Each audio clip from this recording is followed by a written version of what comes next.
Bangla wash হয়ে গেল আফগানিস্তান। আমি প্রথম থেকেই বলছি বাংলাদেশ এই সিরিজ জিতবে এবং আফগানিস্তানকে বাংলা ওয়াশ করবে, যেটাকে হোয়াইট ওয়াশ বলে।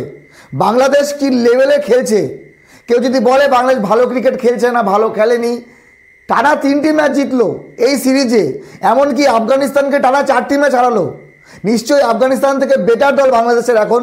আর একটি গুরুত্বপূর্ণ কথা, আপনারা যারা যারা আমার এই নতুন ইউটিউব চ্যানেলটি সাবস্ক্রাইব করেছেন তাদেরকে অসংখ্য ধন্যবাদ পাশে থাকার জন্য। এভাবেই থাকবেন। আমার 70,000-এর যে চ্যানেল ছিল স্পাইসি লাইফ আইএনডি, সেটা ডিলিট করে দিয়েছে ইউটিউব।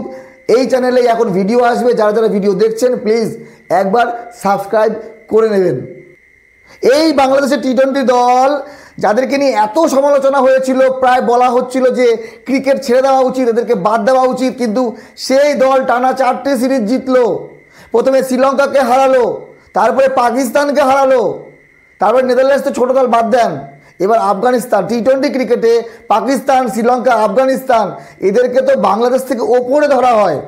তো এই 3টি দলকে বাংলাদেশ সিরিজ হারালো, তার মানে কি বাংলাদেশ ভালো ক্রিকেট খেলেছে। আর এই ক্রিকেটটাকে ধরে রাখতে হবে। জোরে একটা হাততালি বাংলাদেশের প্রত্যেক প্লেয়ারের জন্য।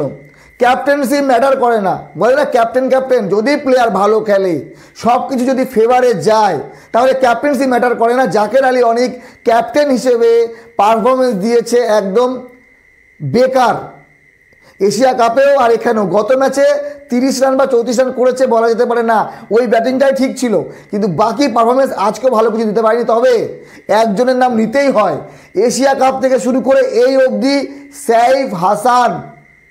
কি দারুণ ব্যাটিং, কি স্টাইলিশ ব্যাটিং, যে ছয়গুলো মারে দেখার মতো।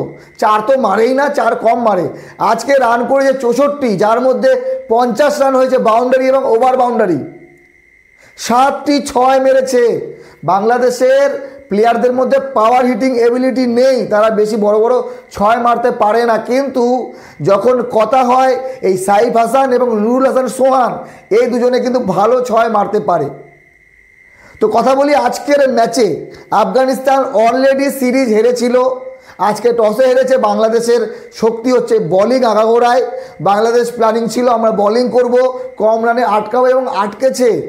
গত 2 ম্যাচ থেকে আজকে কম রান করেছে আফগানিস্তান, অল আউট হয়নি। 20 ওভারে 9 উইকেট হারিয়ে 143 করেছে।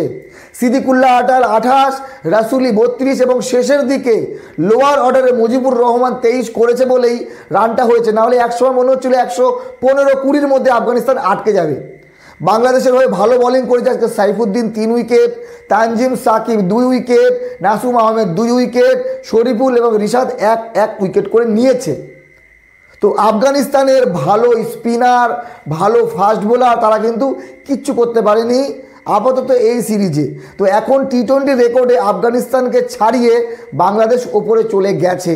সে র্যাঙ্কিংয়ে হতে পারে, সে হতে পারে জয়ে। তো বিষয় হলো প্রথম ম্যাচে 4 উইকেটে বাংলাদেশের জয়, দ্বিতীয় ম্যাচে 2 উইকেটে জয়, তৃতীয় ম্যাচ মানে আজকে 6 উইকেটের জয়। আজকের জয় ছিল বাংলাদেশের সবথেকে বড় জয় এবং কনফিডেন্সের সঙ্গে জয়। বাংলাদেশ রান চেস করতে পারবে প্রথম থেকেই মনে হচ্ছিল। তো বিষয় হলো বাংলাদেশ টি-20 সিরিজ হোয়াইট ওয়াশ করে দিল। এরপরে ওডিআই সিরিজ প্রথম ম্যাচ 8ই অক্টোবর শুরু হবে।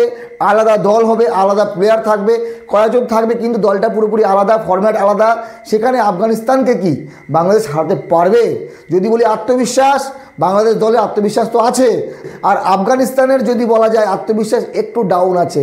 বাংলাদেশের কাছে টানা 4 ম্যাচ হার, বড়সড় ধাক্কা খেলো আফগানিস্তান। ভালো থাকবেন সবাই, অল দ্য বেস্ট। বাংলাদেশ ভালো খেলছে, আর যারা ভালো খেলে ভালোকে ভালো বলতেই হয়। ধন্যবাদ।